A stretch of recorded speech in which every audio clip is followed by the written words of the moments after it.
क्रोमाफिल sales की बात हो रही है कि इसमें क्रोमाफिल सेल्स होते हैं, तो क्रोमाफिल सेल्स हैं क्या? These are special group of cell that stain brown with the potassium bichromate. Potassium bichromate जो डाई है उनके साथ इनका स्पेशल केमिकल रिएक्शन होता है, जिसके नतीजे में जो है, जिसके एज ए रिज़ल्ट इस दे गिव ब्राउन स्टेन। ये इनका कैरेक्टरिस्टिक फीचर है और ये रिएक्शन जो है कहलाता है क्रोमाफिल रिएक्शन। और the cells are called chromaffin cells are pheochromocytes, और ये प्रेजेंट होते हैं कॉक्सिजल बॉडीज़ में। इसके अलावा लीवर, हार्ट, किडनी और यूट्रस और प्रोस्टेट ग्लैंड और एपिडिडर्मिस में भी ये प्रेजेंट होते हैं। अब रेगुलेशन जो है वो एड्रीनल कॉर्टेक्स जो है it is under the stimulation of anterior pituitary. Increased release will send turn off message to the pituitary to produce less ACTH.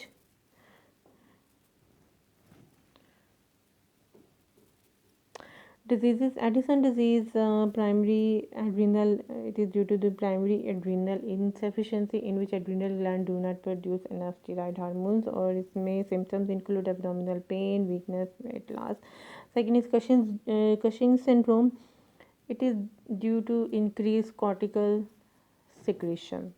Cortex की जो सिक्रेशन अब इंक्रीज हो जाती हैं, इस वजह से जो जो जो उनके एक्शंस होते हैं वो इन्हांस्ड हो जाएंगे। उसके एक्शन जो है वो it will result in increased appetite, blood pressure, insulin resistance, और इस तरह से लिपोलाइसिस और ग्लूकोनियोजेनेसिस, डिक्रीज बोन हीलिंग और immunity, decrease immunity and bone formation. इसके अलावा जो है increase cortisol secretion is also related to chronic stress. Chronic stress के नतीजे में भी जो है वो इंक्रीज कॉर्टिकल सिक्रेशन हो जाती है। Adrenogenital syndrome, it is due to the hyper secretion of adrenal androgens.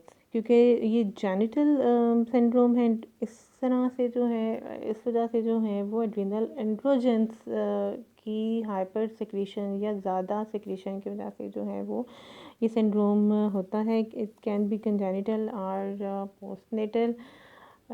और इसमें जो बेसिक रीज़न है, कोलेस्ट्रॉल मेटाबॉलिज्म जो पाथवे है उसमें डिफरेंट एंजाइम्स की डेफिशिएंसी हो जाती है। And these enzymes include 21 hydroxylase, 17 hydroxylase and 11 hydroxylase, जिसकी वजह से जो है ये पाथवे कंप्लीट नहीं होता और it results in secondary sexual characters in male children. Male children में फीमेल करेक्टरिस्टिक्स आ जाती हैं, और इसके अलावा मेस्कुलाइजेशन ऑफ फीमेल चिल्ड्रन, यानी कि फ़ीमेल जो चिल्ड्रन हैं उनमें मेल फीचर्स डेवलप होना शुरू हो जाते हैं। फियोक्रोमोसाइटोमा, क्योंकि टूमा का वर्ड आ गया तो it will include tumour. Pheochromocytes are chromaffin cells, तो it is the tumour by the chromaffin sales.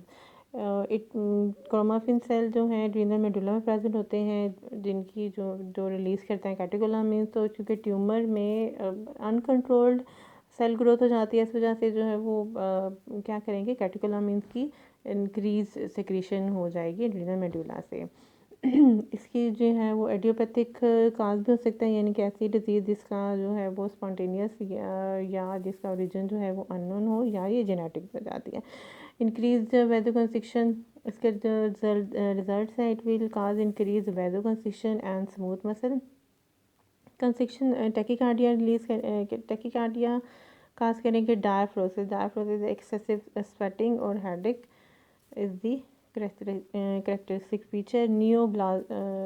Neuroblastoma, it is a type of tumor composed of neural crest cells इन जो कि इन्वॉल्व होते हैं, न्यूरल क्रैश सेल जो कि involve होते हैं sympathetic nervous system और एड्रीनल मेडुला की सिंथेसिस में, उनमें जो है वो ट्यूमर बन जाता है, जिसकी वजह से जो है वो neural crest cell they fail to differentiate into adrenal medulla cells. तो उस वजह से जो है ये डेवलप होता है neuroblastoma. It is common in, क्योंकि ये डेवलपमेंट की स्टेज से रिलेटेड होता है, इस वजह से ये जो इसमें जो है ये इन्फेंट्स में ज़्यादा प्रेजेंट होता है, और it is very rare in children above age of 15 years old. और काज जो है अननोन या म्यूटेशंस हो जाती हैं डिफरेंट। और न्यूरोब्लास्टोमा विल इंक्लूड अनडिफरेंशिएटेड और पुअरली डिफरेंशिएटेड या डिफरेंशिएटिंग न्यूरोब्लास्टोमा, यानी कि इनकी ये टाइप्स हैं।